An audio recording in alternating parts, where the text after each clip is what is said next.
உலகில் ஒரு உயிரினம் மட்டும் இறப்பதே இல்லை அப்படின்னு சொன்னால் உங்களால் நம்ப முடியுமா?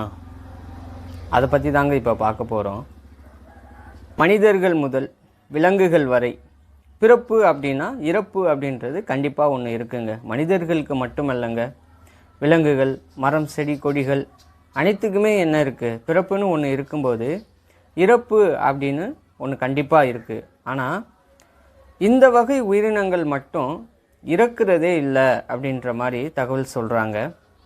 என்ன அப்படின்னு பார்த்தீங்கன்னா, ஜெல்லி மீன்கள், கடலில் வாழக்கூடிய இந்த ஜெல்லி மீன்களுக்கு இறப்பு அப்படின்றதே கிடையாது அப்படின்ற மாதிரி ஆராய்ச்சியாளர்கள் சொல்கிறாங்க.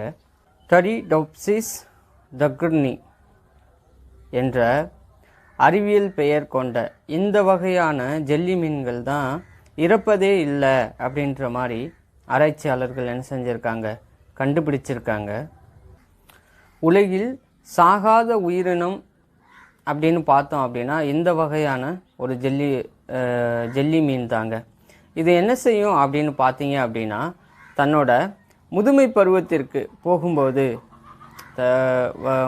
முதுமை அடையும் போது, அந்த ஜெல்லி மீன்கள் முதுமை அடையும் போது திரும்பவும் அது என்ன செய்யுது, இளமை அல்லது குழந்தை பருவத்திற்கு மீண்டும் அது என்ன செஞ்சிடுது, அப்படியே மாறிடுது.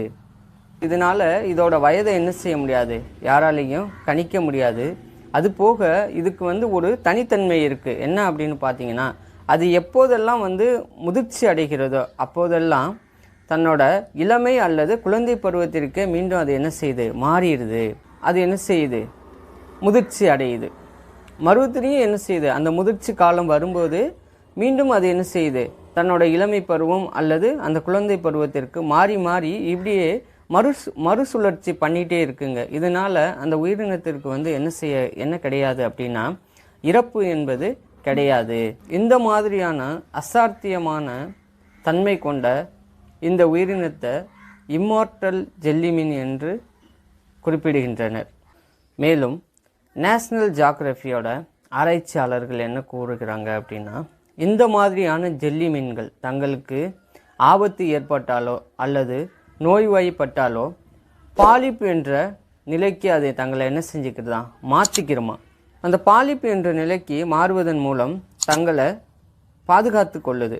அந்த பாலிப் நிலையில் இருக்கும்போது இந்த ஜெல்லி மீன்கள் ஒரு வகையான சளி போன்ற திரவத்தை வெளியிடுது. அந்த சளி போன்ற திரவத்துக்குள்ளேயே 3 நாட்கள் தங்கி தங்களை மேலும் என்ன செஞ்சுக்கிறது, அந்த ஜெல்லி மீன்கள் தங்களை புதுப்பித்து கொள்கிறது. இது போன்று அந்த ஜெல்லி மீன்கள் தங்களை புதுப்பித்து கொள்வதன் மூலம் தன்னோட உடலில் உள்ள அந்த செல்களையும் அவை என்ன செஞ்சுக்கிறது, செல் அமைப்புகளையும் புதுப்பித்து கொள்கிறது. இவ்வாறு இவை மீண்டும் மீண்டும் இந்த மாதிரி தன்னோட செல்களோட அமைப்பை புதுப்பிச்சு கொள்றதுனால அவங்க அந்த உயிரினத்திற்கு, அந்த ஜெல்லி மீன்களுக்கு என்ன செய்வது கிடையாது, இளமை அப்படியே தான் இருக்கும். அது என்ன செய்யாது, முதிர்வடையாது அப்படின்னு ஆராய்ச்சியாளர்கள் குறிப்பிடுறாங்க.